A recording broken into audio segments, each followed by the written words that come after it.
Hello les survivants, j'espère que vous avez faim parce qu'aujourd'hui, on va déguster Hannibal.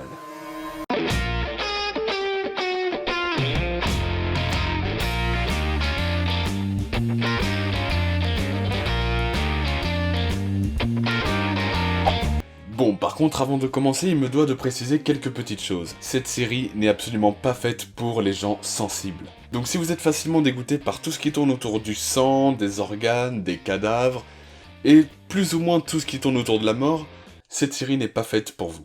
Mais tellement pas. Ok, donc maintenant que ça c'est précisé... Hannibal. Cette série fait facilement partie de mon top 3 des séries préférées. Elle est juste... à croquer. Diffusée pour la première fois le 4 avril 2013 sur la chaîne NBC, cette série américaine met en scène Hugh Dancy dans le rôle de Will Graham, un professeur en criminologie à l'académie du FBI. Et il sera aux côtés de Mads Mikkelsen dans le rôle du docteur Hannibal Lecter, un homme aux multiples facettes, psychanalyste, gastronome, et accessoirement le criminel le plus recherché de Baltimore. Voilà. Si vous êtes amateur de gore, de thriller, d'enquête policière ou même de psychologie... Ouais. Ah si, mais attends. Sherlock, c'est là, niveau psychologie, tu vois, c'est déjà pas mal. Mais Hannibal, c'est un cran au-dessus. Mais genre carrément. Manipulation, et un zeste de manipulation feront la recette psychologique de cette série. Et j'exagère à peine. D'ailleurs, en parlant de recettes, parlons un peu de la nourriture. Waouh, mais quelle magnifique transition! C'est la première fois que je vois une série qui me montre comment cuisiner un être humain et qui me donne envie de le bouffer. Parce que oui, quand le docteur Lecter prépare à manger pour ses hôtes ou pour lui-même, il utilise des organes prélevés sur ses victimes. Ouais. Donc il ne serait pas abusé de dire que notre petit Hannibal Inouné est un anthropophage. Si, en l'occurrence c'est la même chose, mais pas exactement. Je vous explique. Alors c'est vrai que lorsque l'on parle d'un humain qui mange un autre humain, on appelle ça du cannibalisme. Ce qui est correct, mais du coup, comment appelleriez-vous un animal qui mange un être humain?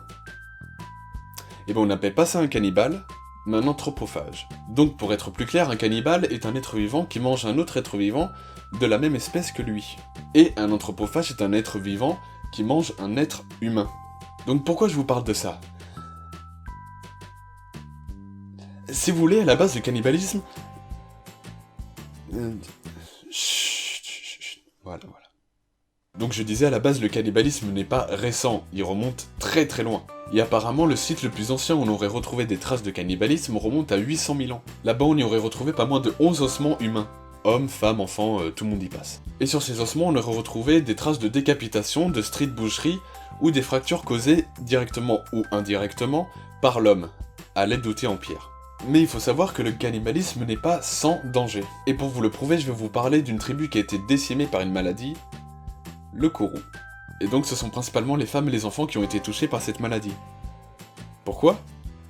Oh, tout simplement parce que ce sont eux qui bouffaient les cerveaux des défunts et leur système nerveux central. Les hommes étaient plutôt épargnés puisque eux ils ne mangeaient que les muscles.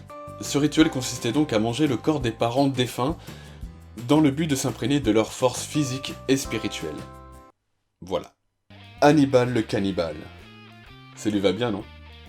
En résumé, avec 3 saisons et 39 épisodes, la série va vous marquer à vie. Certains parleront même de traumatisme. Parce que ouais, après avoir vu cette série, vous ne verrez plus la mort comme avant. Croyez-moi. En tout cas, moi je sais ce que je vais manger ce soir. Et vous ?